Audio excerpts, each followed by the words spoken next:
ฮัลโหลไม่ရှိပါ UFF လို့တော့မကိုကြီးဆော့ဆော့ရေးပြောနေတာပါကျွန်တော်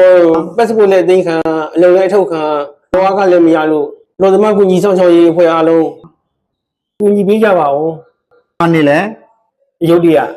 ဘာလောက်တာလဲရုတ်တရက်မှာကော်ဆန်းလို့လုပ်ပါတယ်အယူတရမြို့တွင်ဆောက်လုပ်ရေးလုပ်ကင်နေသောမြန်မာပြည်သားများစုကိုတထေးတဦးက passport ထောက်ထားမပေးပါသဖြင့်ကျွန်တော်တို့ UFF လို့တော့မကိုကြီးဆော့ဆော့ရေးကိုတိုင်ကြားလာတာဖြစ်ပါတယ်အချိန်အားဖြင့်ကတော့တနာရီ30မှာကျွန်တော်တို့ UFF လို့တော့မကိုကြီးဆော့ဆော့ရေးလာရောက်တိုင်ကြားပေးခြင်းပဲဖြစ်ပါတယ်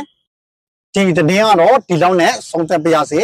နောက်ထပ်ဗီဒီယိုဖိုင်မှာဆက်လက်ပြီးတော့ကျွန်တော်တင်ပြပေးမှာဖြစ်ပါတယ်ကျွန်တော်ကတော့စိုးပိုင်ပါ face မှာဆက်သွယ်ပြီးတော့မင်းမြင်နိုင်ပါတယ်ဗျ